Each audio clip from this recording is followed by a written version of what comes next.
এই প্রথমবার বাংলাতে ডেভিড জে সার্জের লেখা the magic of thinking big এর বাংলা সংস্করণ বড় স্বপ্নের বড় জাদু। জানুন সাফল্য লাভের লুকোনো উপায়, হাতের মুঠোয় আনুন অধরার স্বপ্নকে, দেখুন কিভাবে আসে উজ্জ্বল ভবিষ্যৎ, সম্মানের চাকরি, আর্থিক নিরাপত্তা, প্রভাবশালী ক্ষমতা, মধুর সম্পর্ক, তৃপ্তিদায়ক আনন্দময় জীবন।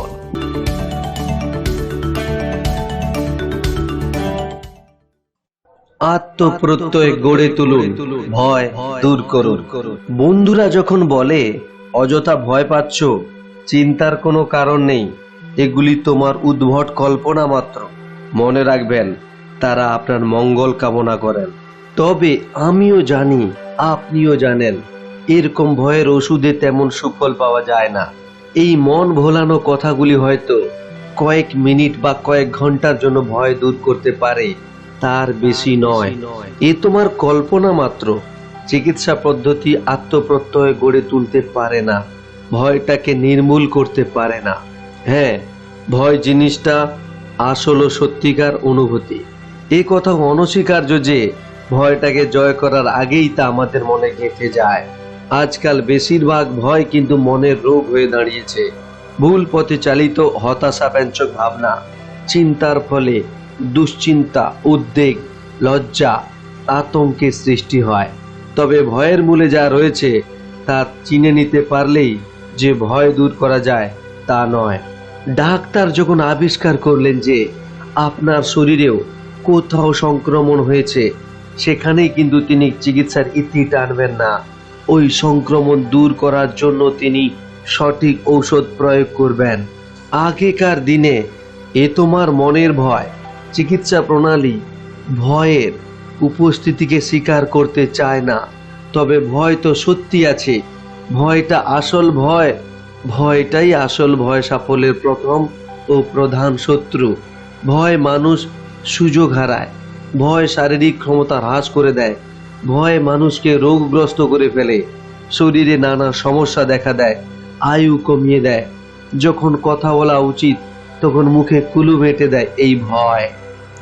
ভয়, অনিশ্চয়তা, আত্মপ্রত্যয়ের অভাব, এসবের জন্যই আমাদের এখনো মন্দা আর্থিক শিথিলতার সম্মুখীন হতে হয়। হাজার হাজার মানুষ জীবনে বিশেষ কিছু করতে পারে না, জীবনটা উপভোগ করতে পারে না, কারণ ভয়। ভয় সত্যি এক শক্তিশালী ক্ষমতা। মানুষ জীবনে যা পেতে চায়, ভয় তা পাওয়ার পথে নানাভাবে প্রতিবন্ধক হয়ে দাঁড়ায়। কি তাই না? নানা ধরনের, নানা আকারের ভয় হলো মনের সংক্রমণ। শরীরের সংক্রমণের মতোই মনের সংক্রমণ দূর করার কয়েকটি উপায় আছে, বিশেষভাবে তৈরি এক চিকিৎসা পদ্ধতি। প্রথমেই চিকিৎসার পূর্ব প্রস্তুতি হিসাবে এই তথ্যটি মনে মেনে নিন, আত্মপ্রত্যয় জিনিসটা গড়ে তুলতে হয়। কেউ আত্মপ্রত্যয় সঙ্গে নিয়ে জন্মায় না। আপনার পরিচিত জনেরা যারা আত্মবিশ্বাসে ভরপুর, যারা দুশ্চিন্তাকে জয় করেছে, যারা সর্বত্র সবসময় স্বচ্ছন্দ সপ্রতিভ, তারা নিজেদের আত্মপ্রত্যয় সংগ্রহ, সঞ্চিত ও বর্ধিত করেছে। আপনিও তা করতে পারেন। কিভাবে এই অধ্যায় জানতে পারবেন? দ্বিতীয় বিশ্বযুদ্ধের সময় নৌসেনা যাদের নতুন নিযুক্ত করেছিল, তাদের জন্য সাঁতার শেখা বাধ্যতামূলক করে দেয়। উদ্দেশ্য অবশ্য সুস্পষ্ট, সাঁতার জানলে মাঝ সমুদ্রের নাবিক অন্তত প্রাণে বাঁচবে, মরবে না। যারা সাঁতার জানতো না তাদের সাঁতারে ক্লাসে ভর্তি করে দেওয়া হয়। আমি নিজে বেশ কয়েকটি প্রশিক্ষণ সত্র দেখেছি। আপাত দৃষ্টিতে একদল স্বাস্থ্যবান তরুণদের মাত্র ক ফুট গভীর জলে পড়ে ভয় পেতে দেখে ব্যাপারটা হাস্যকর মনে হয়েছিল। একটি অনুশীলন পর্বের কথা মনে পড়ে। নতুন নাবিকদের 6 ফুট উঁচু বোর্ড থেকে 8 ফুট বা সামান্য বেশি গভীর জলে ঝাঁপ দিতে বলা হয়। হাফ ডজন সাঁতার বিশেষজ্ঞ পাশে দাঁড়িয়ে ব্যাপারটা দেখছিলেন। গভীরভাবে চিন্তা করলে বলা যায় ব্যাপারটা সত্যি দুঃখজনক ছিল। ওই তরুণ দল সত্যি ভীত সন্ত্রস্ত ছিল, অথচ তাদের মনের ভয়কে হারানোর জন্য দরকার ছিল শুধু জলে একটিবার ঝাঁপ দেওয়া। একাধিক ক্ষেত্রে দেখলাম ওই যুবকদের হঠাৎ ধাক্কা দিয়ে বোর্ড থেকে ঠেলে ফেলে দেওয়া হয়েছিল। পরিণাম, ভয়কে জয় করা। নৌসেনা কর্মীদের অতি পরিচিত এই ঘটনাটি একটা কথা প্রমাণ করে, কাজটা ভয় দূর করতে পারে, অথচ অনিশ্চয়তা বিলম্ব ভয় বাড়ায়। সাফল্যের নিয়মাবলীতে এক্ষুনি লিখে রাখুন, সক্রিয়তা কর্মতৎপরতা ভয় দূর করে, কর্মতৎপরতা সত্যি ভয় দূর করে। বেশ কমাস আগে এক চিন্তিত কর্তব্য ব্যক্তি আমার কাছে এসে উপস্থিত। ইনি এক বিশাল খুচরা বিপণন সংস্থার ক্রেতার গুরুত্বপূর্ণ ভূমিকা পালন করেন। ওই ভদ্রলোক চিন্তিতভাবে বললেন, চাকরিটা বোধহয় শিগগিরই হাতছাড়া হবে, মনে হচ্ছে আর বেশি দিন নেই। কেন? আমি প্রশ্ন করলাম। তাই তো মনে হচ্ছে, গত বছরের তুলনায় এবছর আমার বিভাগের সেল 7% হ্রাস হয়েছে। এদিকে সম্পূর্ণ স্টোরে বিক্রি 6% বেড়ে গিয়েছে। তাই ব্যাপারটা শোচনীয়। সম্প্রতি কয়েকটা ভুল সিদ্ধান্ত নিয়েছিলাম, ফলে কোম্পানির বিকাশে কোনো রকম যোগ দিতে না পারায় মার্চেন্ডাইজ ম্যানেজার আমাকে বেশ কয়েকবার সতর্ক করে দিয়েছেন। আগে কখনো এরকম মনে হয়নি। ইনি বললেন, নিয়ন্ত্রণ হাতছাড়া হয়েছে তা স্পষ্ট দেখতে পাচ্ছি। আমার অন্যান্য সঙ্গী ক্রেতারা বুঝতে পারছে যে আমি হেরে যাচ্ছি। কয়েকদিন আগে প্রধান বিক্রেতাদের একটি নির্দিষ্ট মিটিংয়ে একজন তো বলেই দিল, আমার কাজের খানিকটা অংশ তাকে দিয়ে দিলে সে স্টোরে লাভের অংশ বাড়াতে পারবে। মনে হচ্ছে আমি যেন ডুবে যাচ্ছি, আর একদল দর্শক দাঁড়িয়ে দাঁড়িয়ে আমার ডুবে যাওয়া দেখছে। ওই ভদ্রলোক নিজের আতঙ্কের ব্যাপারে আরো অনেক কিছু বললেন। শেষে ওকে থামিয়ে বললাম, এ ব্যাপারে আপনি কি করছেন? পরিস্থিতি সামলানোর জন্য কি করবেন? আসলে ইনি উত্তর দিলেন, আমার যে কিছুই করার নেই, শুধু আশা করতে পারি সব ঠিক হয়ে যাবে। এই কথা শুনে আমি বললাম, সত্যি কি আপনার মনে হয় যে আশা করলে সব ঠিক হয়ে যাবে? একটু চুপ করে উত্তরের অপেক্ষা না করে নিজেই ওকে প্রশ্ন করলাম, আশাকে বাস্তবে পরিণত করার জন্য কিছু একটা করুন না। নিশ্চয়ই, বলুন। উনি বললেন, আপনার কেসের উপযুক্ত দুটো পদ আছে। প্রথম, আজ দুপুর থেকে বিক্রি বাড়ানোর চেষ্টা শুরু করে দিন। স্বীকার করতেই হবে আপনার বিক্রি কমে যাওয়ার মূলে কোনো কারণ আছে, সেটা খুঁজে বার করুন। হয়তো আপনার বিক্রি আবার বাড়িয়ে তোলার জন্য আগেকার পণ্য ছাড় সহ বিক্রি করে তারপর নতুন পণ্য রাখতে হবে। আপনি পণ্যগুলো নতুনভাবে প্রদর্শন করতে পারেন। হয়তো আপনার পণ্য বিক্রেতাদের আরো উৎসাহিত করে তুলতে হবে। সঠিক কোন জিনিসটা আপনার বিক্রি বাড়াবে তা আপনার পক্ষে বলা সম্ভব নয়, তবে কোনো একটা উপায় আছে বই কি। কোন জিনিসটা আপনার বিক্রি বাড়াবে তা আমার পক্ষে বলা সম্ভব নয়। তাই আপনার মার্চেন্ডাইজ ম্যানেজারের সঙ্গে কথা বলাটা বুদ্ধিমানের কাজ হবে। হয়তো উনি সত্যি আপনাকে চাকরি থেকে বরখাস্ত করার কথা ভাবছেন। যদি আপনি সমস্যাগুলো নিয়ে ওর সঙ্গে আলোচনা করেন, ওর পরামর্শ চান, তাহলে নিশ্চয়ই উনি আপনাকে সংশোধনের সুযোগ দেবেন। যদি কর্মকর্তারা মনে করেন যে আপনি সমাধান খুঁজে বার করতে পারবেন, তাহলে আপনাকে সরিয়ে দেওয়ার খরচ বা ঝামেলাটা নিতে চাইবেন না।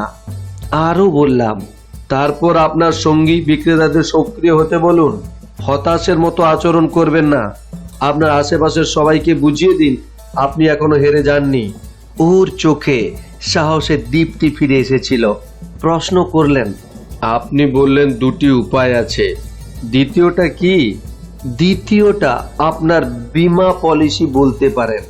আপনার ব্যবসার 2-3 জন ঘনিষ্ঠ বন্ধুকে বলুন আপনি এখানকার কাজের চেয়ে আরো ভালো স্টোরে কাজ খুঁজছেন। আমার মনে হয় না যে বিক্রি বাড়ানোর জন্য সংশোধন করার পরও আপনার চাকরি হারানোর ভয় থাকবে। তা সত্ত্বেও হাতে 2-একটা বিকল্প ব্যবস্থা রাখা ভালো। মনে রাখবেন, চাকরি থাকাকালীন অন্য চাকরি খোঁজা বেকার অবস্থায় চাকরি খোঁজার চেয়ে 10 গুণ সহজ। 2 দিন আগে ভদ্রলোক আমায় ফোন করেছিলেন। আপনার সঙ্গে কথাবার্তার পর আমি প্রাণপণ চেষ্টা করতে লাগলাম। বেশ কিছু পরিবর্তন এনেছি, তবে মূল ও আসল পরিবর্তন আমার সেলসের লোকজনদের মধ্যে এনেছি। আগে আমি সপ্তাহে একবার সেলসের মিটিংয়ে ডাকতাম, এখন রোজ সকালে একজনকে ডেকে আলোচনা করি। সবাই উৎসাহী হয়ে উঠেছে। মনে হয় আমাকে দেখে ওরা অনুপ্রেরণা পেয়েছে। ওরা যেন আমার এই জেগে ওঠার অপেক্ষায় ছিল। এখন সব ঠিক মতো চলছে।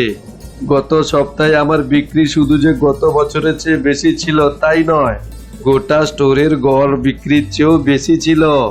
ও হ্যাঁ, আরেকটা কথা, উনি বললেন, আরেকটা সুখবর আছে।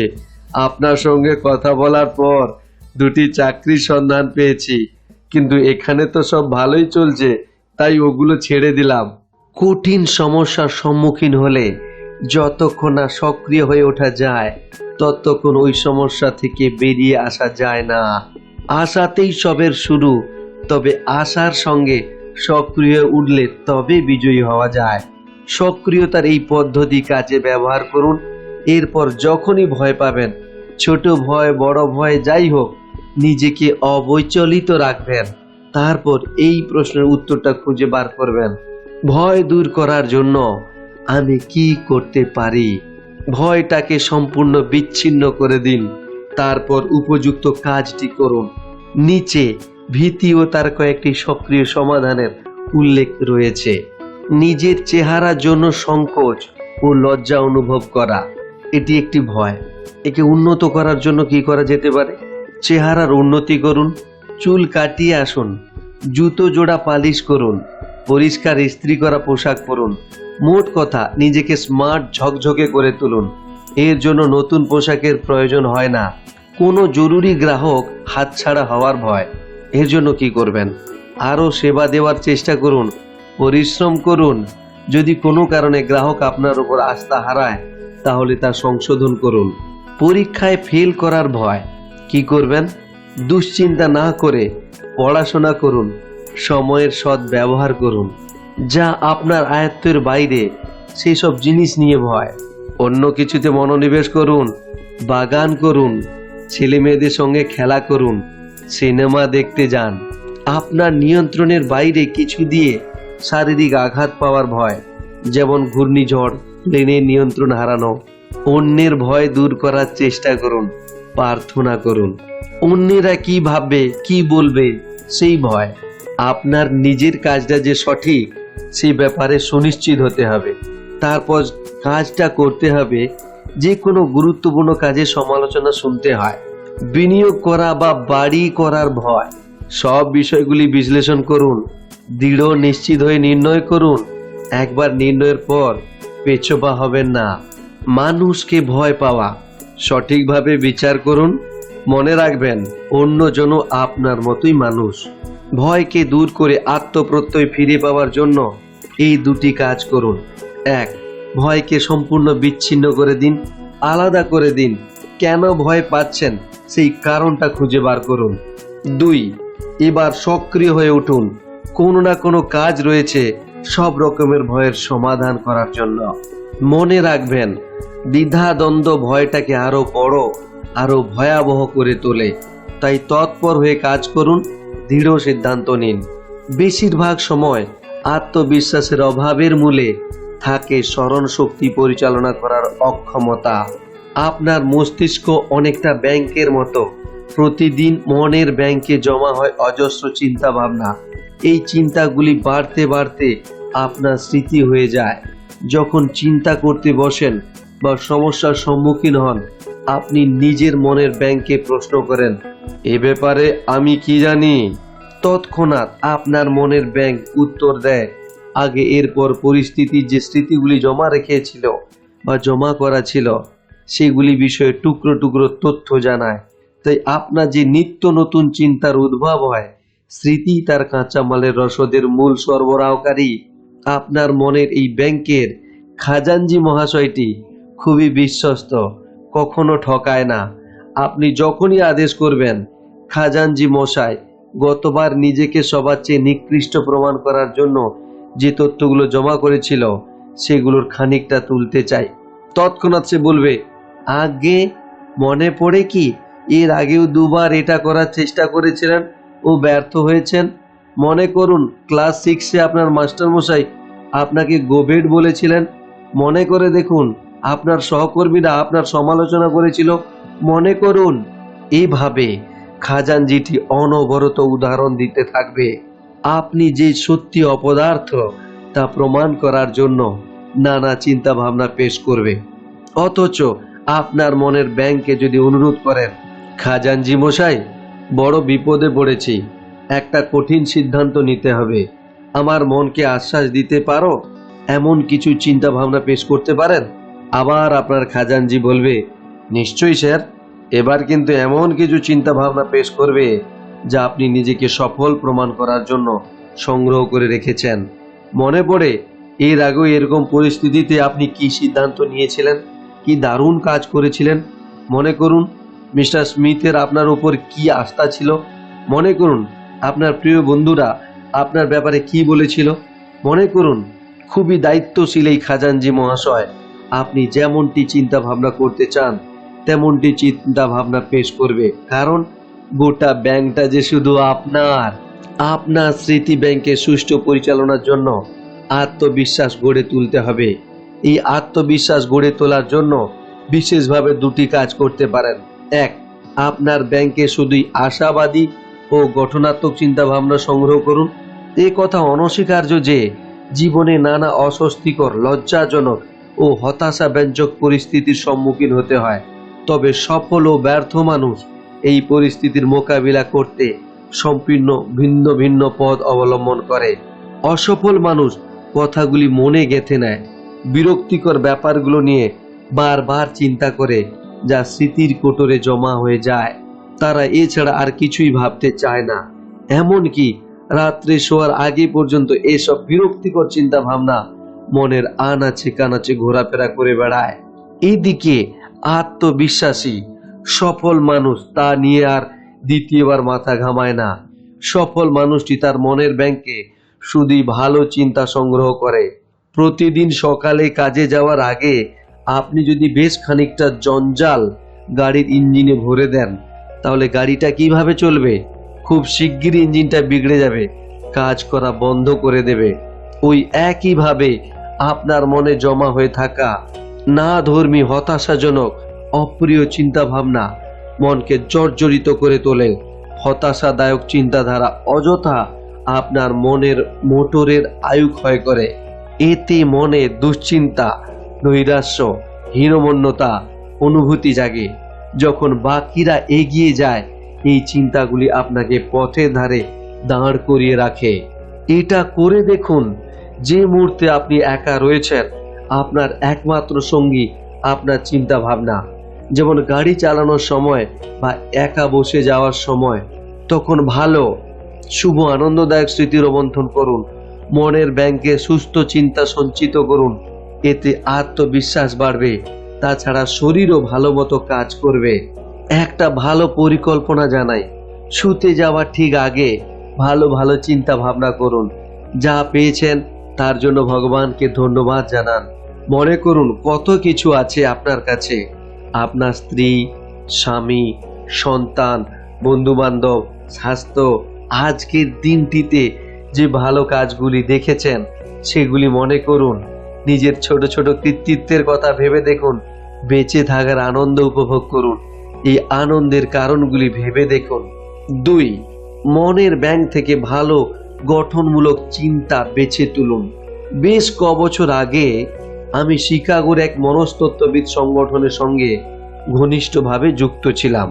এরা নানা সমস্যার সমাধান খুঁজত, তবে বেশিরভাগ কেস ছিল বিবাহ ও মনের মিলনের সমস্যা। একদিন দুপুরে ওই সংস্থার প্রধানের সঙ্গে তার পেশা ও মানিয়ে নেওয়ার সমস্যার আক্রান্ত মানুষকে সাহায্য করার প্রণালী সম্বন্ধে আলোচনা হচ্ছিল। উনি একটা কথা বললেন, জানেন, শুধু একটা কাজ করলেই কিন্তু এসবের সমস্যার সমাধান হয়ে যায়। আমাদের সাহায্যের কোনো প্রয়োজন হয় না। কি কাজ?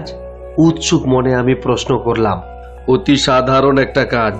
বিনাশমূলক চিন্তা ভাবনা মনের দানব হয়ে ওঠার আগেই সেগুলোকে সমূলে বিচ্ছেদ করে দিন। আমি যাদের সাহায্য করতে চাই, উনি বললেন, তাদের মধ্যে বেশিরভাগ মানুষই কিন্তু নিজেদের মনের গভীরে আতঙ্ক ও ভয়ের এক মিউজিয়াম গড়ে তুলেছে। যেমন ধরুন, বিয়ের বহু সমস্যার সঙ্গে জড়িয়ে আছে মধুযামিনীর দানব, অর্থাৎ মধুচন্দ্রিমা একজন বা উভয় সঙ্গীরই মনোপুত হয়নি, অথচ তারা সেই অপ্রিয় স্মৃতিগুলো মন থেকে মুছে ফেলার বদলে 1000 বার তা নিয়ে আলোচনা বা চিন্তা ভাবনা করে। শেষে সফল বৈবাহিক জীবনের পথে ওই চিন্তাগুলি দানবের আকারে নিয়ে পথরোধ করে দাঁড়ায়। এর 5 বা 10 বছর পর এরা আমার কাছে আসে এবং উপস্থিত হয়। সাধারণত আমার মক্কেলরা বুঝতেই পারেন না সমস্যাটা কি।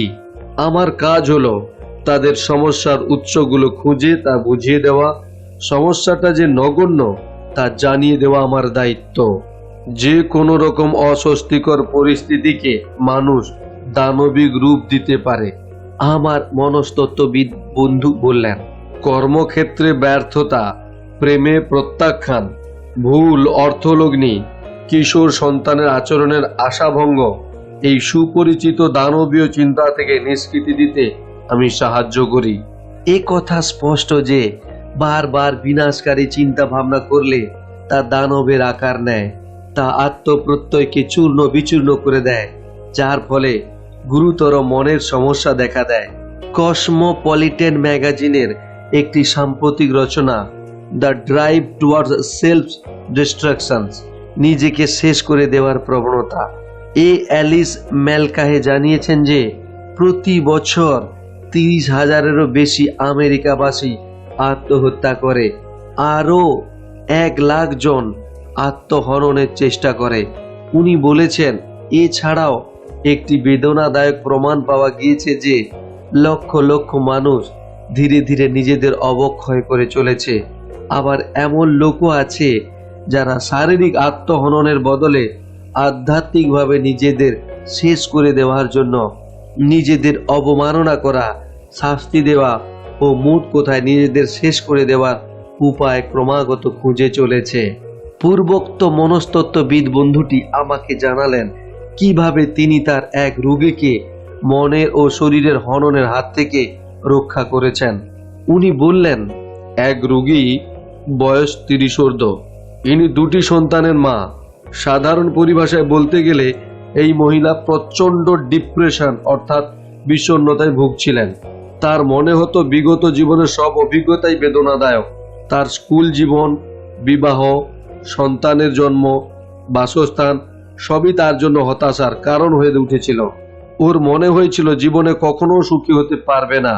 যেহেতু বিগত দিনের স্মৃতি বর্তমান দিনগুলোতেও প্রভাব ফেলে, তাই ওর শুধুই চোখে পড়ল নৈরাশ্য ও অন্ধকার। যখন আমি ওই মহিলাকে একটা ছবি দেখিয়ে তার মানে জিজ্ঞাসা করলাম, উনি বললেন, মনে হচ্ছে আজ রাতে ঝড় উঠবে। তার ওই কথাগুলো ছিল ওই ছবির সবচেয়ে নিরাশাজনক ব্যাখ্যা। ওই সূর্যাস্তের ছবিতে সূর্যটা খানিকটা দেখা যাচ্ছিল, সঙ্গে ছিল পাথুরে সমুদ্র সৈকত। সুদক্ষ হাতে আঁকা এই ছবির সূর্যোদয় বা সূর্যাস্ত যে কোনো ব্যাখ্যা দেওয়া যায়। ওই মনোবিদ জানালেন, ছবিটির যে যেমন ব্যাখ্যা করবে তাই হবে তার চারিত্রিক বৈশিষ্ট্যের প্রতিফলন। অধিকাংশ মানুষ ওই ছবিতে সূর্যোদয় দেখতে পায়, তবে মন মরা বিষণ্ণ মানুষ প্রায় সব সময় তাতে সূর্যাস্ত দেখত। আমি মনোবিদ হলেও আমার পক্ষে মানুষের সঞ্চিত স্মৃতিগুলো সম্পূর্ণ মুছে দেওয়া সম্ভব নয়। তবে রোগীর সহযোগিতা পেলে আমি অতীতটা একটু অন্যরকম ভাবে বোঝাতে পারি। ওই মহিলার ক্ষেত্রেও আমি এই ধারণার পন্থাটাই অনুসরণ করলাম। আমি ওকে ওর অতীত জীবনে হতাশাদায়ক স্মৃতির বদলে সুখ স্মৃতি রোমন্থন করতে সাহায্য করি। 6 মাস পর থেকেও ওর অবস্থার উন্নতি চোখে পড়ল। সেই সময় থেকে আমি ওকে একটা বিশেষ কাজের দায়িত্ব দিই। প্রতিদিন সুখানুভূতির 3টি কারণ খুঁজে তা লিখে রাখতে বলি। তারপর প্রতি বৃহস্পতিবার আমাদের সাক্ষাৎকারে আমরা ওই তালিকা নিয়ে আলোচনা করি। 3 মাস যাবৎ এই চিকিৎসা চলেছিল। সন্তোষজনক উন্নতি দেখেছিলাম। এখন সেই মহিলা জীবনের পরিস্থিতির সঙ্গে নিজেকে সুন্দরভাবে মানিয়ে নিয়েছেন। এখন উনি আশাবাদী হয়ে উঠেছেন, সব সময় হাসি খুশি থাকেন। যেদিন ওই ভদ্রমহিলা তার মনের ব্যাংকের নৈরাশ্যজনক চিন্তা ভাবনার রোমন্থন বন্ধ করে দিল, সেদিন থেকে সম্পূর্ণ সেরে উঠলেন উনি। মনের সমস্যা ছোট বা বড় যাই হোক, সেই সমস্যার সমাধানের উপায় একটি, মনের ব্যাংকে হতাশা নিরাশা না খুঁজে গঠনমূলক চিন্তা ভাবনা শুরু করতে হবে। মনের দানবকে প্রশ্রয় দেবেন না, মনের ব্যাংক থেকে কখনোই বেদনাদায়ক চিন্তা ভাবনা তুলে আনবেন না। যে কোনো স্মৃতি মনে ভেসে উঠলে তার মন্দটা ভুলে শুধুই সুখের মুহূর্তগুলি মনে করবেন। মন্দকে মন থেকে মুছে ফেলুন। তা সত্ত্বেও যদি দেখেন যে মনে দুশ্চিন্তা আসছে, তাহলে চিন্তা করা বন্ধ করে দিন। আরেকটা খুবই গুরুত্বপূর্ণ উৎসাহবর্ধক কথা বলি। আপনার মন কিন্তু চায় না আপনি হতাশাজনক কথাগুলি নিয়ে চিন্তা ভাবনা করুন। যদি একটু সহযোগিতা করেন, অপ্রিয় স্মৃতিগুলি ধুয়ে মুছে যাবে। আপনার মনের ব্যাংকের খাজাঞ্জি ক্রমশ ওই বেদনাদায়ক স্মৃতিগুলি বাতিল করে দেবে। বিজ্ঞাপন জগতের প্রথিতযশা মনোবিদ ডক্টর মেলভিন এস হ্যাটউইক স্মরণ শক্তি সম্বন্ধে বলেছিলেন, বিজ্ঞাপন দেখে যদি সুখানুভূতি হয় তাহলে তা মনে রাখার সম্ভাবনা বেশি থাকে। অপ্রিয় অনুভূতি হলে পাঠক তার শ্রোতা বিজ্ঞাপনের বার্তাটা ভুলে যায়। ওই অপ্রিয় বিজ্ঞাপন আমরা মনে রাখতে চাই না। সংক্ষেপে বলতে গেলে, আমরা যদি অপ্রিয় নিরাশাবর্ধক চিন্তাকে মনে স্থান না দিই তাহলে সেগুলি সহজেই ভুলে যাওয়া যায়। মনের ব্যাংক থেকে শুধুই ভালো সুন্দর চিন্তা তুলে আনুন, বাকিগুলি ভুলে যান। এতে আপনার আত্মবিশ্বাস সবার আগে থাকার অনুভূতি সুদৃঢ় হবে। নৈরাশ্যজনক আত্মগ্লানির ও দুঃখের অনুভূতি মনে না করলে আপনি সহজেই ভয়কে জয় করতে পারবেন। মানুষ একে অপরকে ভয় পায় না কেন? মানুষ একে অপরকে ভয় পায় কেন? কেন কয়েকজন অন্যদের সামনে আত্মসচেতন হয়ে ওঠে? লজ্জার মূল কারণটা কি? এই বিষয়ে কি করা যায়? অপরকে ভয় পাওয়া এক ভয়াবহ রোগ, তবে সেই ভয়কে অতিক্রম করার উপায় আছে। যদি অন্যদের সঠিকভাবে বোঝার চেষ্টা করেন তাহলে তাদের প্রতি সংকোচ বা ভীতি দূর হবে। এক সফল কাঠের ব্যবসায়ী বন্ধু আমায় জানালেন ইনি কিভাবে মানুষের সঠিক বিচার করতে শিখেছেন। উদাহরণটি কৌতূহলোদ্দীপক। দ্বিতীয় বিশ্বযুদ্ধের সময় সামরিক সেবার যোগ দেওয়ার আগে আমি খুব ভয় পেয়েছিলাম। তুমি বিশ্বাস করবে না, আমি খুব লাজুক ও শান্ত প্রকৃতির মানুষ ছিলাম। মনে হতো বাকি সবাই বুঝি আমার চেয়ে বেশি স্মার্ট। নিজের শারীরিক ও মনের ক্ষমতার অভাব সম্বন্ধে সব সময় চিন্তিত থাকতাম। মনে হতো সাফল্য আমার প্রাপ্য নয়। সৌভাগ্যক্রমে হঠাৎ সমর বাহিনীতে যোগ দেওয়ায় আমার মানুষকে ভয় পাওয়ার এই অনুভূতি দূর হয়। 1942 থেকে 1943-তে যখন দ্রুত বেগে সৈন্যবাহিনীতে সৈনিক নেওয়া হচ্ছিল, আমি তখন তাদের ভর্তি কেন্দ্রের একটি চিকিৎসা বিভাগের কাজ করছিলাম। প্রতিদিন আমি সৈনিকদের পরীক্ষা নিরীক্ষা করার সাহায্য করতাম। যতবার নতুন সৈনিকদের দেখতাম আমার মনের ভয় খানিকটা কেটে যেত। অতগুলো নতুন সৈনিককে সারিবদ্ধভাবে নগ্ন অবস্থায় দাঁড়িয়ে থাকতে দেখে মনে হয়েছিল সবাই তো একই রকম। তবে হ্যাঁ, কেউ মোটা ছিল, কেউ ছিল রোগা, কেউ লম্বা, কেউ বেঁটে, অথচ সকলেই ছিল একে একটা বিভ্রান্ত। কয়েকদিন আগে হয়তো এরা সব উদ্যমী কর্মচারী ছিল, কেউ ছিল কৃষক, কেউ বা সেলসম্যান, লক্ষ্যহীন বেকার অথবা চাকরিজীবী। মাত্র কদিন আগেই কত কিছু করেছিল, কিন্তু এই ভর্তি কেন্দ্রে এসে সবাইকে একরকম মনে হচ্ছিল। তখন একটা বুনিয়াদী কথা আবিষ্কার করলাম। বুঝলাম মানুষ মানুষের পার্থক্য আছে বটে, তা সত্ত্বেও অনেকগুলো ব্যাপারে মানুষ মানুষের মিলও রয়েছে প্রচুর। বুঝলাম বাকিরাও তো আমারই মতো, প্রত্যেকেই ভালো খাবার খেতে ভালোবাসে, বন্ধু বান্ধব আত্মীয় পরিজনের সান্নিধ্য চায়, জীবনে এগিয়ে যেতে চায়। তারাও নানা সমস্যায় আছে, সে আরাম করতে ভালোবাসে। তা অন্যেরাও যদি আমার মতো হয় তাহলে তাদের ভয় পাওয়ার তো কারণ নেই, তাই না? পাশের ভদ্রলোক আমার মতোই মানুষকে, তাই না? পাশের ভদ্রলোক আমার মতোই মানুষ, তাকে ভয় কিসের? মানুষকে সঠিকভাবে বোঝার দুটি উপায় জানাই। অন্যজনের উপযুক্ত মূল্যায়ন করুন। অন্যদের প্রতি আচরণের দুটি কথা মনে রাখবেন। প্রথম, অন্যজন গুরুত্বপূর্ণ। বিশেষভাবে বলছি অন্যজন গুরুত্বপূর্ণ। প্রতিটি মানুষ গুরুত্বপূর্ণ, তবে এ কথা কখনোই ভুলবেন না আপনিও কিন্তু গুরুত্বপূর্ণ। তাই কারুর সঙ্গে দেখা হলে মনে রাখবেন আমরা দুজনেই গুরুত্বপূর্ণ। উভয়ের স্বার্থসিদ্ধি ও সুবিধার জন্য এই আলোচনায় বসেছি। কয়েক মাস আগে এক ব্যবসা প্রতিষ্ঠানে কর্মকর্তা আমায় ফোন করে জানালেন যে সম্প্রতি আমি যাকে তার কাছে চাকরি খুঁজে পাঠিয়েছিলাম তাকে কাজে রেখে নিয়েছেন। কোন জিনিসটা আমার চেয়ে সবচেয়ে ভালো লেগেছে জানো? আমার বন্ধু বলেন। কোনটা? আমি প্রশ্ন করি। ও নিজেকে যেভাবে পেশ করেছে তা দেখে আমি মুগ্ধ। বেশিরভাগ আবেদক এখানে পৌঁছে ঘাবড়ে যায়। আমি যেমন উত্তরের প্রত্যাশা করেছি বলে ওদের মনে হয় তেমনি তেমনি উত্তর দেয়। বেশিরভাগ আবেদকই যেন খানিকটা ভিখিরির মতো, যা দেবে তাই নিতে রাজি, বিশেষ কিছু চায় না। এই ভদ্রলোকটি ছিলেন সম্পূর্ণ ভিন্ন। ইনি আমাকে উপযুক্ত সম্মান দেখিয়েছেন, কিন্তু নিজেকে কোনোভাবে ছোট করেননি। তাছাড়া আমি যে কটা আমি প্রশ্ন করেছি, ইনি আমাকে ততগুলি প্রশ্ন করেছেন। একেবারেই ভীতু প্রকৃতির নয়, ইনি জীবনে উন্নতি করবেন। এইরকম পরস্পরের প্রতি যথেষ্ট গুরুত্ব দেওয়ার ফলে পরিস্থিতিতে একটা ভারসাম্য আসে। চিন্তা ভাবনায়, বুদ্ধিমত্তায় অন্যজন আপনার চেয়ে গুরুত্বপূর্ণ হয়ে ওঠে না। অন্যজনকে দেখে হয়তো বিপুল বপু অত্যন্ত গুরুত্বপূর্ণ মনে হবে, তবে মনে রাখবেন সেও রক্ত মাংসের মানুষ, আপনার মতোই। তার শখ, আহ্লাদ, আশা, আকাঙ্ক্ষা, সমস্যা আছে। অন্যজনকে দেখে হয়তো বিপুল বপু অত্যন্ত গুরুত্বপূর্ণ মনে হবে, তবে মনে রাখবেন সেও রক্ত মাংসের মানুষ। অন্যদের বোঝার চেষ্টা করুন। যারা সব সময় আপনাকে গিলে খাওয়ার জন্য তৈরি, আপনার উপর চিৎকার চেঁচামেচি করছে, মার মুখী হয়ে ঝগড়া করতে আসছে, তেমন লোকবিরল নয়। আপনি এদের মোকাবিলা করার জন্য তৈরি না থাকলে এরা আপনার আত্মবিশ্বাসকে ভীষণভাবে ক্ষতিগ্রস্ত করতে পারে। তাতে আপনি সম্পূর্ণ ভেঙে পড়বেন। এরকম অত্যাচারী মানুষের হাত থেকে রেহাই পাওয়ার পথটা জানা চাই।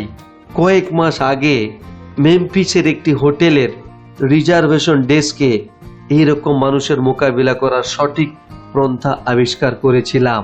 তখন বাজে বিকেল 6টা। হোটেলের কর্মীরা নতুন অতিথিদের নাম খাতায় তুলতে ব্যস্ত। আমার সামনে দাঁড়িয়ে থাকা ভদ্রলোকটি হোটেলের কেরানিকে নিজের নামটা এমনভাবে বলল যেন কেরানিটি তার কেনা গোলাম। কেরানিটি বললেন, হ্যাঁ মিস্টার কো, আপনার জন্য একটা খুব ভালো সিঙ্গেল রুম রাখা রয়েছে। সিঙ্গেল? চিৎকার করে উঠলেন ওই ভদ্রলোক। আমি তো ডবল রুম চেয়েছিলাম। কেরানিটি খুবই ভদ্রভাবে উত্তর দিলেন, আমি দেখছি স্যার। ফাইল থেকে অতিথিদের খাতা খুলে দেখে বললেন, মাফ করবেন স্যার, কিন্তু আপনার টেলিগ্রামে সিঙ্গেল রুম বুক করতে বলা হয়েছিল। আমাদের কাছে এই মুহূর্তে কোনো ডবল রুম খালি থাকলে আপনাকে দেওয়া যেত, কিন্তু তাও নেই। বিরক্ত মক্কেলটি অশ্লীলভাবে চেঁচিয়ে উঠলেন, ওই ফালতু কাগজে কি লেখা রয়েছে তাতে আমার কিছু যায় আসে না, আমার ডবল রুম চাই। এরকম ইনি আপনাকে চেনো না, আমাকে চেনো না গোছের হুমকি দিয়ে বললেন, তোমায় চাকরি থেকে বরখাস্ত করে দিতে পারি জানো, মনে রেখো। ওই চিৎকারের সামনে দাঁড়িয়ে নির্ভীক তরুণ কেরানিটি আবার বললেন, স্যার আমরা দুঃখিত, তবে আপনার নির্দেশ মতোই এই ব্যবস্থা নেওয়া হয়েছে। ওই গ্রাহকটি শেষে প্রচন্ড রেগে গিয়ে বললেন, বেশ বুঝেছি, এই হোটেলে কি ভাব চলে দেখবো আমি। এখানকার সবচেয়ে সেরা সুইট দিলেও আমি এক মুহূর্তের জন্য এখানে থাকতে রাজি নয়, বলে সেখান থেকে হাঁটা দিলেন। ডেস্কের দিকে এগিয়ে গেলাম। মনে মনে ভাবলাম, এইরকম গালাগালি শোনার পর কেরানিটি নিশ্চয়ই প্রচন্ড রেগে আছে, অথচ সে কিন্তু হাসি মুখে গুড ইভিনিং স্যার বলে আমায় অভিনন্দন জানালো, আমার জন্য ঘরের ব্যবস্থা করে দিল। আমি ওকে প্রশ্ন করলাম, একটু আগে যেভাবে পরিস্থিতির মোকাবিলা করলেন তা সত্যি প্রশংসনীয়, আপনার তো দারুণ সংযম। স্যার, ছেলেটি বলল, এরকম মানুষের উপর রাগ করে কি লাভ বলুন? দেখুন, হয়তো উনি আমার উপরে চোটে নেই, আমায় পেয়ে খানিকটা চোটপাট করলেন। আসলে হয়তো গলদরা অন্য কোথাও হয়েছে, হয়তো ওর বউটি সমস্যার মূল কারণ, কিংবা ব্যবসা ভালো চলছে না, অথবা উনি হীনমন্যতায় ভুগছেন, তাই এরকম ব্যবহার করে নিজের শ্রেষ্ঠত্ব প্রমাণ করার চেষ্টা করছেন। আমি তো শুধু তার রাগ প্রকাশের মাধ্যম ছিলাম স্যার।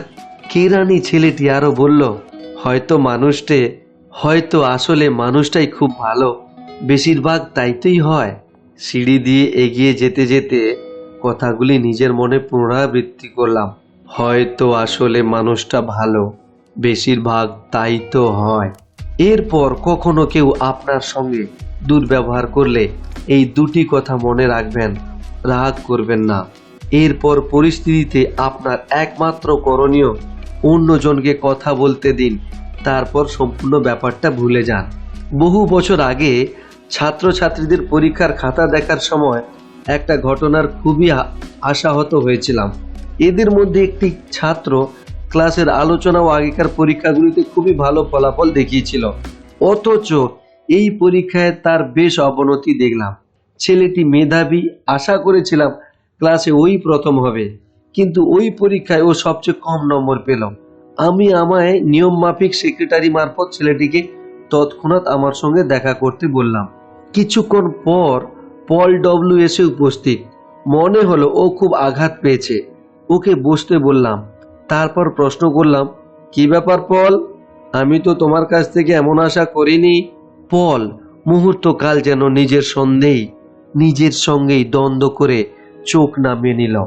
তারপর উত্তর দিল, স্যার, যেদিন আপনি আমার নকল করা ধরে ফেললেন সেদিন থেকে আমি ভেঙে পড়েছি, কিছুতেই মনোযোগ দিতে পারছি না।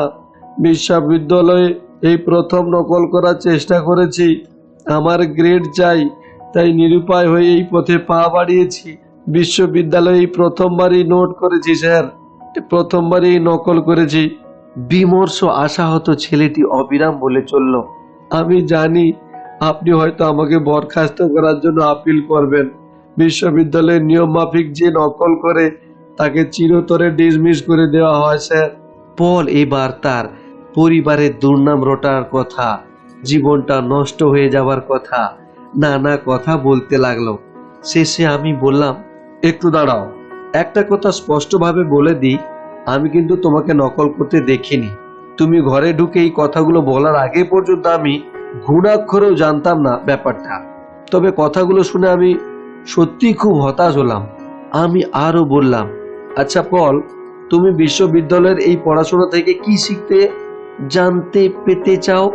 একটু শান্ত হয়ে খানিকক্ষণ চুপ করে পল বলল, স্যার, আমি ভালো মতো বাঁচতে চাই, তবে মনে হচ্ছে তাও পারবো না। আমাদের সকলের শেখার পথগুলি ভিন্ন। আমি বললাম, আশা করি এই অভিজ্ঞতা থেকে সাফল্যের প্রকৃত অর্থ কি তা জানতে পেরেছ। যখন নকল করছিলে তোমার বিবেক তোমায় ধিক্কার করছিল, তোমার আত্মগ্লানি তোমার আত্মবিশ্বাসকে চূর্ণ বিচূর্ণ করে দিয়েছে, তোমার বিশ্বস্ত করে দিয়েছে, তোমাকে বিধ্বস্ত করে দিয়েছে। পল, সাধারণত নৈতিকতা বা ধর্মের ভিত্তিতে সঠিক বা ভুল পথের নির্ণয় করা হয়। মনে রেখো, আমি তোমায় জ্ঞান দিচ্ছি না, কোনটা ঠিক কোনটা ভুল তাও বলতে বসিনি। তবে বাস্তব জীবনে বিবেক বিরুদ্ধ কাজ করলে তুমি অন্যায় বোধে ভুগতে বাধ্য, আর এই অন্যায় বোধ তোমার সমস্ত চিন্তা ভাবনাকে প্রভাবিত করবে আর প্রভাব ফেলবে। যেহেতু তোমার মন বারবার প্রশ্ন করছে, আমি ধরা পড়বো না তো, তাই তুমি হয়তো সহজভাবে চিন্তা করতে পারবে না। পল, আরো বললাম, তুমি সবচেয়ে ভালো পরিণাম চেয়েছিলে, তার জন্য ভুল পথে পা বাড়িয়েছ। জীবনে এমন অনেক পরিস্থিতি আসে যখন আমরা নিজেদের সেরা প্রমাণ করতে চাই, বিবেকের বিরুদ্ধে কাজ করি। যেমন কখনো হয়তো গ্রাহককে জিনিস বিক্রি করার জন্য তুমি তাকে ঠকাতে রাজি হয়ে যাবে, হয়তো তাতে সফলও হবে, তবে মুশকিলটা হলো তোমার মনের অপরাধ বোধ। তুমি ওই গ্রাহকের দিকে আর চোখ তুলে তাকাতে পারবে না। মনে মনে ভাববে, আমি যে ওকে ঠকিয়েছি তা কি ও ধরে ফেলেছে। ফলে তুমি কাজে মন দিতে পারবে না, তোমার প্রেজেন্টেশনের প্রতিকূল প্রভাব পড়বে।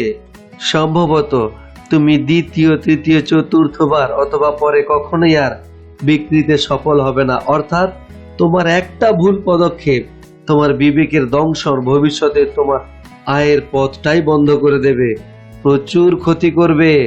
পলকে জানালাম কিভাবে অবৈধ প্রণয় ঘটিত ব্যাপারে পেশাদার বা ব্যবসায়ীরাও ভয়ে দিশে হারায়।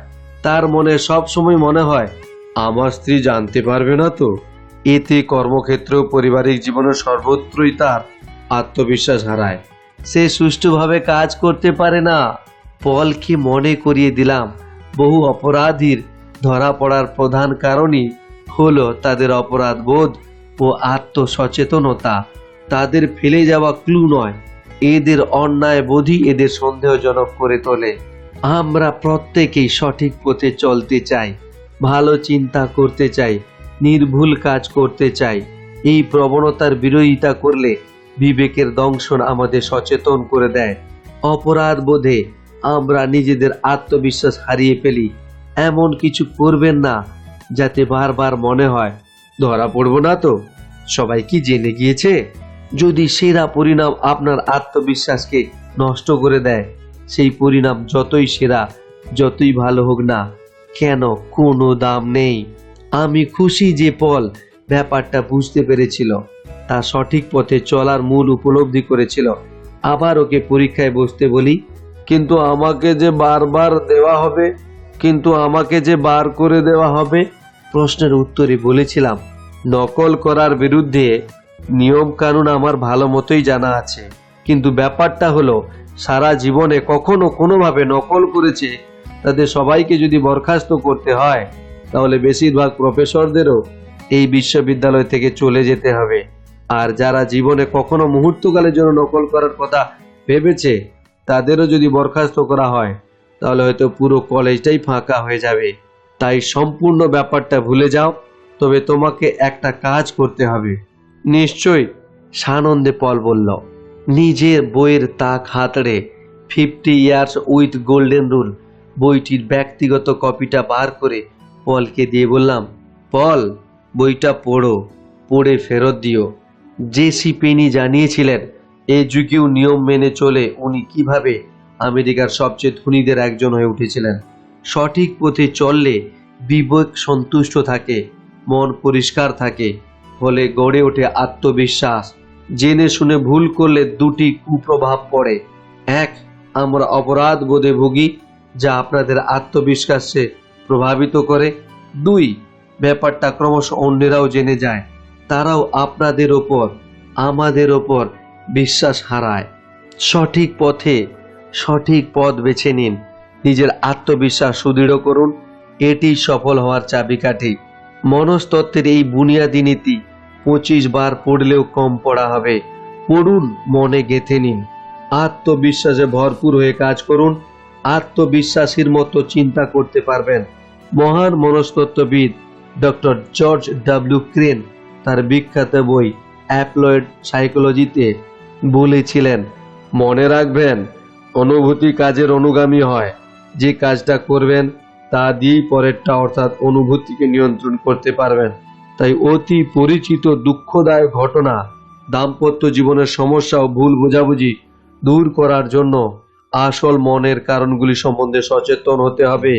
প্রতিদিন ঠিক পথে চললে আনুষঙ্গিক অনুভূতিগুলো নির্ভুল হবে।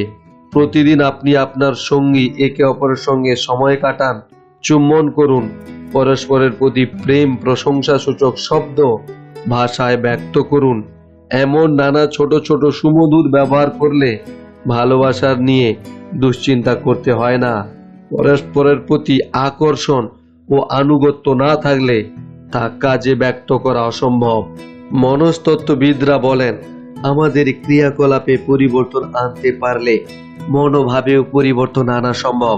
যেমন হাসলেই হাসতে ইচ্ছা করে, ঋজুভাবে দাঁড়ালে ঝুঁকে না পড়লে মনোবল বাড়ে, আত্মপ্রত্যয় বাড়ে। আবার ভ্রুকুটি করলে দেখবেন মন মেজাজও বিগড়ে যায়। সুপরিচালিত ক্রিয়াকলাপ অনুভূতিতেও পরিবর্তন আনতে পারে, এটা সহজেই প্রমাণ করা যায়।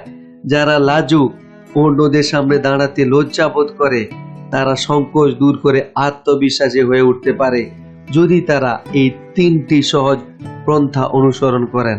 প্রথম, সামনের ভদ্রলোককে সাদর সম্ভাষণ জানান। দ্বিতীয়ত, সরাসরি তার চোখের দিকে তাকিয়ে কথা বলুন। তৃতীয়, বলুন আপনার সঙ্গে আলাপ করে খুব ভালো লাগলো। এই 3টি সহজ কাজ স্বয়ংক্রিয়ভাবে লজ্জা, সংকোচ ভাব দূর করতে পারে। দৃঢ় প্রত্যয় নিজে কাজ করলে চিন্তা ভাবনাতে আত্মবিশ্বাস ফিরে পাবেন। আত্মবিশ্বাস গড়ে তোলার জন্য আচরণে দৃঢ় প্রত্যয় আনতে হবে। যেমন অনুভব করতে চান তেমনটি আচরণ করুন। নিচে আত্মপ্রত্যয় গড়ে তোলার 5টি নির্দেশ দেওয়া হয়েছে, এগুলি ভালো মতো পড়ুন। এরপর এগুলি অনুসরণ করার সচেতন প্রয়াস করুন ও আত্মবিশ্বাস গড়ে তুলুন। সামনের সারিতে বসুন। লক্ষ্য করেছেন কি, মিটিংয়ে, চার্চ, ক্লাস ও অন্যান্য সম্মেলনে পেছনের সারিগুলি প্রথমে ভরে যায়। দৃষ্টি আকর্ষণ না করার জন্য সবাই পেছনে গিয়ে বসতে চায়। দৃষ্টি আকর্ষণ না করার মূল কারণই হলো আত্মবিশ্বাসের অভাব। সামনে বসলে আত্মবিশ্বাস বাড়ে। সামনে বসার অভ্যাস করুন। এখন থেকে যতটা সম্ভব প্রথম সারির কাছাকাছি বসার চেষ্টা করুন। হয়তো সামনে বসলে দৃষ্টি আকর্ষণ করবেন, তবে সাফল্য তো নজর কাড়ে। চোখে চোখ রেখে কথা বলার অভ্যাস করুন। মানুষ কিভাবে তার চোখ দুটি ব্যবহার করে তা দেখে মানুষটি ব্যাপার অনেক কিছু বোঝা যায়। যে চোখে চোখ রেখে কথা বলে না, তার সঙ্গে কথা বলতে গেলেই প্রথমে মনে হয় লোকটি কিছু লুকোতে চাইছে। লোকটি কি লুকোতে চাইছে? কিসে ভয় ওর? কিছু আড়াল করতে চাইছে কি? কোনো কথা লুকোচ্ছে কি? সাধারণত চোখে চোখ রেখে কথা না বলার 2টি কারণের একটি হলো, হয়তো তা বলছে তোমার পাশে আমার নিজেকে দুর্বল মনে হয়, নিজেকে ছোট মনে হয়, আমি তোমাকে ভয় পাই, অথবা আমি অপরাধী, এমন কিছু করেছি বা এমন কোনো চিন্তা আমার মাথায় এসেছে যা আমি তোমাকে জানাতে চাই না। আমার ভয় হয় তোমার চোখের দিকে তাকালে তুমি আমায় চিনে ফেলবে। চোখে চোখ রেখে কথা না বললে আপনার ব্যাপারে অন্যের কোনো মতেই ভালো ধারণা হবে না। আপনি জানবেন আমি ভীত, আমার আত্মবিশ্বাস নেই। এই ভয় অতিক্রম করার জন্য অন্যের চোখের দিকে তাকিয়ে কথা বলুন। অন্যের চোখে চোখ রেখে কথা বলার অর্থ, আমি সৎ মানুষ, তোমায় যা বলছি আমার তাতে সম্পূর্ণ আস্থা আছে, আমি ভীতু নই, আমার নিজের উপর বিশ্বাস আছে। চোখের দিকে তাকিয়ে কথা বললে আপনার লাভই হবে। সামনে আছে সোজা, তার চোখের দিকে তাকিয়ে কথা বলুন। এতে আপনার আত্মপ্রত্যয় বাড়বে, অন্যদের আপনার প্রতি আত্মবিশ্বাস বাড়বে। হাঁটার গতি 25% বাড়িয়ে দিন। ছোটবেলায় কাউন্টি সিটে আসার জন্য আমার জন্য এক রোমাঞ্চকর ব্যাপার ছিল। সব কাজকর্ম শেষ করার পর গাড়িতে এসে বসতাম। মা বলতেন, ডেভিড, এখানে এসে একটু বসো, এখানে একটু বসা যাক, লোকেদের আনাগোনা দেখি। মা একটা মজার খেলায় পারদর্শী ছিলেন। আমাকে বলতেন, ওই লোকটাকে দেখেছো? বলো তো ও চিন্তিত কেন? বা ওই ভদ্র মহিলা এবার কি করবেন বলো দেখি। কিংবা ওই লোকটাকে দেখো, মনে হচ্ছে কিছুই বুঝতে পারছে না। লোকেদের ঘোরাফেরা, হাঁটা চলা করতে দেখাও এক মজার ব্যাপার। সিনেমা দেখাচ্ছে সস্তা এইসব অবসর বিনোদন, তাই বোধহয় মা এটা আবিষ্কার করেছিলেন এবং এতে অনেক কিছু শেখা যায়। এখনো আমি খেলাটা খেলি। করিডোর, বৈঠকখানা, ফুটপাতের মাঝে মধ্যেই লোকেদের চলাফেরা, আচরণ অধ্যয়ন করি।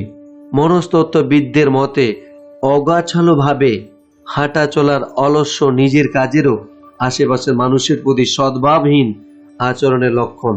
তবে মনস্তত্ত্ববিদরা একথাও বলেন যে আমাদের দেহভঙ্গিও চলাফেরার গতি পরিবর্তনের সাহায্যে আমরা আমাদের মনোভাব ও প্রবৃত্তিতে পরিবর্তন আনতে পারি।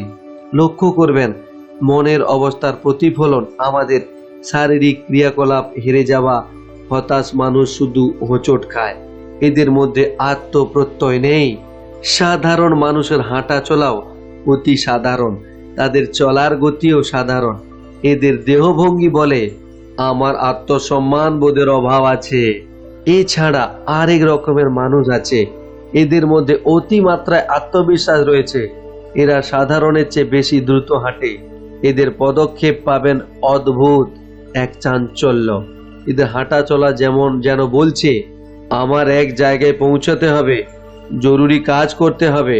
শুধু তাই নয়, 15 মিনিট পর যে কাজটা করব তাতে সফল হবই হব। আত্মপ্রত্যয় গড়ে তুলতে 25% বেশি দ্রুত হাঁটার পদ্ধতিটা অনুসরণ করে দেখুন। মাথা তুলে কাঁধ সোজা রেখে আর একটু দ্রুত হেঁটে দেখুন, অদ্ভুত আত্মবিশ্বাস জাগবে মনে। চেষ্টা করে দেখুন, কথাবার্তায় অংশগ্রহণ করুন।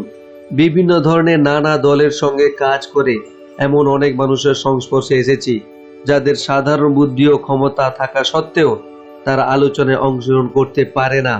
এরা যে অন্যদের সঙ্গে কথা বলতে চায় না তা নয়, এদের মধ্যে আত্মবিশ্বাসের অভাববশত সবার সঙ্গে মিশতে পারে না। অধিবেশনের মুখ অংশগ্রহণকারী মনে মনে ভাবে, আমার মতামত হয়তো একেবারেই অর্থহীন, কিছু বললে নিজের বোকামি প্রকাশ করা হবে, তার চেয়ে চুপ করে থাকা ভালো। তাছাড়া বাকিরা হয়তো আমার চেয়ে বেশি জানে, আমি সবার সামনে নিজের অজ্ঞতা প্রমাণ করতে চাই না। যতবার এই মুখ ব্যক্তি কথা বলতে ব্যর্থ হয়, সে আরো অসম্পূর্ণ অনুভব করে, আরো বেশি হীনমন্যতায় ভোগে। কখনো কখনো নিজেকে বোঝানোর ব্যর্থ প্রয়াস করে, যদিও সে জানে কখনোই তা করবে না, পরের বার অংশ নেবে। এটা খুবই জরুরি। যতবার এই মুখ অংশগ্রহণকারী কথাবার্তায় অংশ নেওয়ার কথা ব্যর্থ হয়, ততবার আত্মবিশ্বাসের অভাব তাকে আরো বেশি করে ভীতু করে, সে নিজের উপর আস্থা হারায়। অথচ আপনি যত বেশি আলোচনায় অংশ নেবেন, ততই বাড়বে আপনার আত্মবিশ্বাস। পরের বার আলোচনায় অংশ নেওয়া সহজ হবে। কথা বলুন, এটা আত্মবিশ্বাস বাড়ানোর ভিটামিন। এই আত্মবিশ্বাস বাড়ানোর পদ্ধতিটা কাজ প্রয়োগ করুন। সব উন্মুক্ত আলোচনায় অংশ নিন। ব্যবসার অধিবেশন, কমিটি মিটিং, সামাজিক সংস্থা, সর্বত্র স্বেচ্ছায় অংশ নিন। ব্যতিক্রম রাখবেন না, মন্তব্য জানান, মতামত প্রকাশ করুন, প্রশ্ন জিজ্ঞাসা করুন। আর সবার থেকে কথা বলবেন না, সবার শেষে কথা বলবেন না, সবার প্রথমে আলোচনায় প্রথম বক্তা হয়ে ওঠার চেষ্টা করুন। কথা বলা মূর্খামির প্রমাণ হবে এমনটি কখনোই ভাববেন না। বিশ্বাস করুন, যদি কেউ আপনার মন্তব্যের সঙ্গে একমত না হয়, হয়তো আরেকজন হবে। কথা বলাটা কি ঠিক হবে? নিজেকে প্রশ্ন করা বন্ধ করুন। বরঞ্চ আলোচনায় নেতৃত্ব স্থানীয় দৃষ্টি আকর্ষণ করুন, যাতে আপনার অংশগ্রহণ সহজ হয়। কথা বলার বিশেষ প্রশিক্ষণ ও অভিজ্ঞতার জন্য আপনি টোস্ট মাস্টার্স ক্লাবে যোগ দিতে পারেন। বহু আত্মসচেতন মানুষ অন্যের সঙ্গে কথা বলার সময় সংকোচ দূর করার জন্য সুপরিকল্পিত প্রোগ্রাম অনুসরণ করে কথা বলে আত্মবিশ্বাস ফিরে পেয়েছে। 5 নম্বর, প্রাণ খুলে হাসুন। অনেকেই হয়তো শুনেছেন, প্রাণ খোলা হাসিতে মনটা ভরে যায়। বলা হয় আত্মবিশ্বাসের অভাবের সেরা ঔষধ হাসি। তবে যেহেতু অনেকেই মনে মনে ভয় পেলে হাসার চেষ্টা করে দেখেননি, তাই তারা এই কথা বিশ্বাস করেন না। এটা চেষ্টা করে দেখুন। মনে করুন আপনি হেরে গিয়েছেন, একই সঙ্গে হাসার চেষ্টা করুন, পারবেন না। প্রাণ খুলে হাসলে আত্মবিশ্বাস ফিরে পাবেন।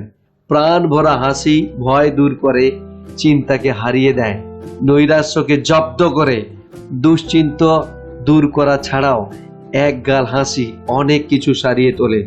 সত্যিকার হাসি মুহূর্তে মনোমালিন্য দূর করে। প্রচন্ড চোটে আছে এমন মানুষকে দেখে যদি খাঁটি এক গাল হাসতে পারেন, এ আর রাগারাগি করতে পারবে না। কয়েকদিন আগেকার একটা ঘটনা এ কথাটাই প্রমাণ। রাস্তার মোড়ে ট্রাফিকের আলো বদলানোর অপেক্ষায় দাঁড়িয়ে হঠাৎ ধুম। আমার পেছনে গাড়ির ড্রাইভার ব্রেক থেকে পা সরে যাওয়ার ফলে আমার গাড়িতে এসে ধাক্কা দেয়। আয়নায় দেখলাম ভদ্রলোক গাড়ি থেকে নামছেন, আমিও নেমে এলাম। সব নীতিকথা ভুলে বাক যুদ্ধের জন্য প্রস্তুত। আমি অস্বীকার করব না, আমি ভদ্রলোকের উপর প্রচন্ড রেগে উঠছিলাম। তবে সৌভাগ্যক্রমে তেমন কিছু ঘটার আগেই ভদ্রলোক এগিয়ে এসে একটু হেসে খুবই ভদ্র হয়ে বললেন, আমি সত্যি এটা করতে চাই। ওই হাসি, ওই আচরণ দেখে আমি অভিভূত হয়ে গেলাম। বললাম, ঠিক আছে, এমন তো হয়েই থাকে। ক্ষণিকে আমার শত্রুটি বন্ধুতে পরিণত হয়েছিল। প্রাণ খুলে হেসে দেখুন, দেখবেন পৃথিবীটা কত সুন্দর। তবে হাসতে হবে প্রাণ ভরে। অল্প হাসিতে তেমন কোনো গ্যারেন্টি নেই। আকর্ষণ দেখে হাসুন। আমি শুধু তেমনি হাসির গ্যারেন্টি দিতে পারি। বহুবার শুনেছি, মানছি, তবে মনে ভয় পেলে বা রেগে গেলে আমি হাসতে পারি না। নিশ্চয়ই পারেন না, কেউ পারে না। তাই নিজেকে বোঝাতে হবে আমি হাসবো, তারপর হাসুন। হাসির শক্তি আবিষ্কার করুন, বিকশিত করুন। এই 5টি পন্থা কাজে প্রয়োগ করুন। কাজে ভয় দূর হয়, ভয় দূর করে গঠনমূলক কাজ করুন। নিষ্ক্রিয়তা কিছুই না, ভয় বাড়ায়, আত্মবিশ্বাস ও মনোবল কম করে দেয়। মনের ব্যাংকে শুধুই গঠনমূলক শুভ চিন্তা সংগ্রহ করার ব্যাপারে সচেষ্ট থাকবেন। নিরাশাবর্ধক হীনমন্যতা সৃষ্টি করে এমন চিন্তা ভাবনাকে মনের দানব হয়ে ওঠার সুযোগ দেবেন না। নিজেকে অপ্রিয় ঘটনা বা পরিস্থিতির বিষয়ে চিন্তা করার অবকাশ দেবেন না। মানুষকে সঠিকভাবে চিনতে শিখুন। মনে রাখবেন, মানুষের যত পার্থক্য তার চেয়ে সাদৃশ্য বেশি। অন্যের ব্যাপারে সঠিক ভাবনা, ন্যায্য চিন্তা করবেন। সেও তো মানুষ। অন্যজনকে বোঝার চেষ্টা করুন। অনেকেই হয়তো চিন্তা করে, তবে তেমন ক্ষতি করে না। বিবেকের কথা শুনুন, এতে মনে বিষাক্ত অপরাধ বোধ জাগবে না। সঠিক কাজ সাফল্যের একটি প্রধান অঙ্গ। আমার মধ্যে আত্মবিশ্বাস আছে, প্রচুর আত্মবিশ্বাস। আপনার সবেতেই যেন এই উক্তিটির প্রতিফলন হয়। দৈনন্দিন জীবনে এই ছোট ছোট নির্দেশগুলি মেনে চলুন। সামনের সারিতে বসুন, চোখে চোখ রেখে কথা বলুন, হাঁটার গতি 25% দ্রুততর করে দিন, আলোচনা বা কথাবার্তায় অংশ নিন, প্রাণ ভরে হাসুন। হা হা হা হা হা।